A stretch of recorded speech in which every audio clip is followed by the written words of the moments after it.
We went out to the community and canvassed them at length and said, hey, what do you want in your new facility going forward? Insurance company, fantastic, NZI, absolutely hugely supportive right from day one. The quickest ever turnaround in an insurance policy in the history of NZI. We were very grateful for that. But obviously things have changed a little bit going forward. But so we took that community feedback and put it into the planning phase, and of course we got something bigger and better in the sense of a universal design, which was really important to us as well. So a multi-purpose, multifunctional, new term, multidimensional now, which seems to be the grab word in the industry, but it's multidimensional as well. So we would be, without a shadow of a doubt, the most versatile venue, I believe, in Australasia going forward. What about the corporate entertainment facilities? So we used to, the pre-match entertainment, the ones that used to look over the courts. What's the equivalent in the new building? We have behind us, of course, where the old corporate rooms were. Now we've extended out beyond that now. We're putting a brand new lounge out the front here, which will have about 150.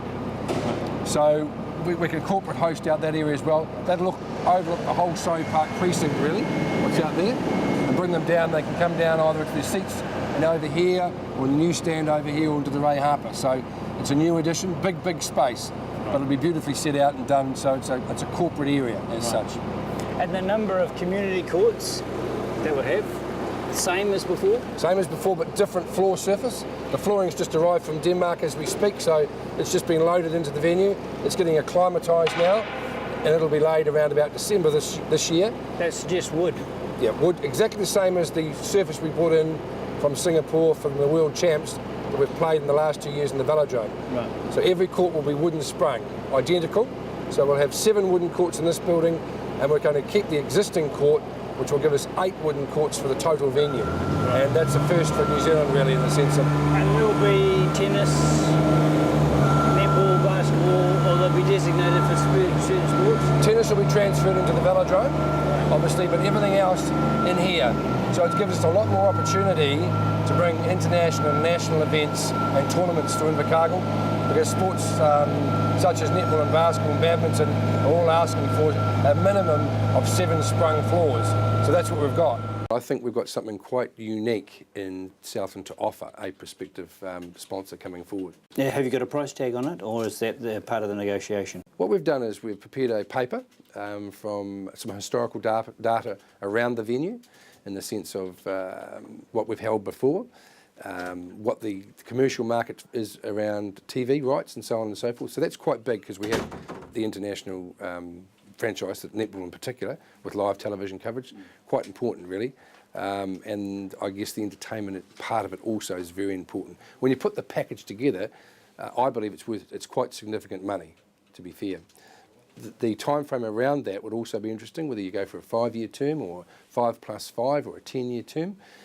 Once you stretch things out a bit, of course, things can either become worth a lot more, or, as you know, if the business isn't going as well, less. So that's a really important point for that committee to work through, obviously. And looking at the delay, I think there's a positive in that March would have been a bit of mid-season for netball and basketball. At least they know what they're going into, that they're in their velodrome for another year, and they've been there before, they know how it operates. Yeah, pretty difficult for them. They were really looking forward to the 4,017 seats, and they were looking at their membership, which was critical to them, really, of how they could build their franchise into that brand new international venue. So there was some real exciting times for them in their preparation. They can't do that. But we've been successful for the last 2 years in the Stadium Southland Velodrome. It's been fantastic. And we've got to have successful winning teams on the court, obviously, to attract the crowd. So that's the challenge for both franchises. And it's about communication, Tom. We have to communicate. It has been difficult. There's no question. It's been a really difficult time. But we've had fantastic support. The folk I actually feel the most for is actually my team, my staff, that have just been in trying times for 2 years, to be honest. I've got a fantastic team. And the conditions that they've been in, working in the 3 or 4 in this particular office, there's 4 down in what they call the dungeon down the hallway with no windows. It's been hard work. And to keep the place going and keep the enthusiasm going and make it the live place that it was hasn't been easy. And now they've got to endure another 6 to 7 months in these conditions here, with no certainty going forward that we will have our administration block built, stage 5. So the likelihood of a portacom somewhere is not endearing to my team, to be honest. We'll face that challenge as we go forward. So you're saying potentially the stadium could open operationally. but some elements may still require follow-up after that before it's working fully. Yeah, the danger we have now, of course, is stage 4 and stage 5. We are going to complete stage 3, whatever it costs. Right. That's going to happen. So just recap for us what 4 and 5 are. So 4 and 5 is actually the outside of the facility. That's all the site works going outside. So it's about, we have a couple of issues around the moving of the Invercargill Harriers club rooms, for instance. We haven't got access into the frontage of the building yet. So we're working hard with that group of people to try and find a positive result, so that we may have to shift them so that we get some access around there and get the TV trucks around to the back of the venue. It's just a simplistic thing that we haven't got room. We simply haven't got space as we move out of the foyer area for the young kids coming out of the foyer. It's actually a health hazard, to be honest. So we've got a small canteen further down that we have to move as well. So we're working very closely with those groups, trying to find a solution that's going to meet their need and obviously our need going forward. There's about a $500,000 price tag around all that. And stage 5, of course, is the community house, which obviously is going to house sports groups. It's fully booked, fully rented out now. Obviously, it's going to house our team. But there was and the top floor was a multi-purpose functional area.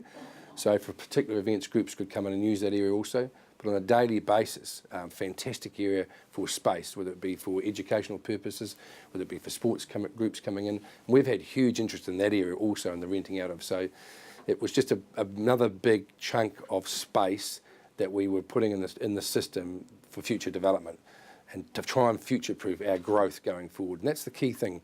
You know, we had huge success over a 10-year period. The growth's really important. We've got to cater for growth. So here in front of me here is stage 5, which is actually the last part of the process, really.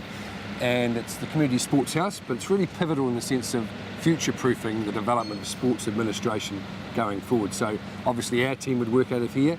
We've rented out the first floor, obviously to existing sports organisations and new ones, and the top floor is an area really for multi-purpose development, creating some new events and so on, and for events teams when they come in to run a specific event. So it's about 1,200 square metres, a big area, but we could have, for instance, we could have some dance in there, some gymnastics in there, a whole raft of activity, and some educational centre as well. So we've had some real interest in that particular area going forward. And remind me where the groundwork fits in, because when you look at this, obviously there's, work has to be done, but it would look nice. Yeah, we have to move this playground here, obviously behind me, yep, and turn it around, obviously because that's where the building's going to be. So it's going to come right out here. So that's a little bit of the site works that we need, and obviously project 4 or part 4 is the beautification around the front of the building, the foyer area, which is over here, and round by the athletics building. So obviously we have a challenge, as we've talked about, with the Harriers and moving that particular building to get some space there. And the health and safety of the foyer, obviously, with people coming out, the overspill, we've got to tidy it up big time. So it's a big area, obviously put some paving in and some seating, probably run some flags across there, make it a little bit of a calf boulevard type situation out in front. Okay, so just to clarify, stages 1, 2 and 3 will enable you to open as a sports facility? Absolutely. And 4 and 5 may be delayed or may not by July? 4 certainly won't be, because if we haven't got an operating outside, we won't be able to put people in through the foyer. So okay, so 4 has to happen, right? Has to happen. And that's part of the overrun identified, correct? Correct, yeah. Right. And what about 5? How does that sit? Stage 5, from an operational point of view, has to happen also. It's when it happens. So it won't affect the day-to-day operation of the new facility at all. It's a standalone facility. It's out here just where the children's playground is.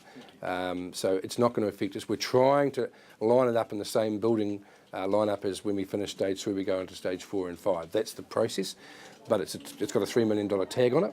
So we just have to be mindful. At the moment, we're not going to try and eat the elephant in one sitting. We're taking chunks of it. We've got to get stage 3 finished. That's our immediate challenge as of today.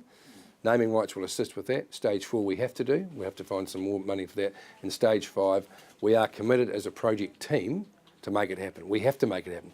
We're obliged to the Southland community to make it happen.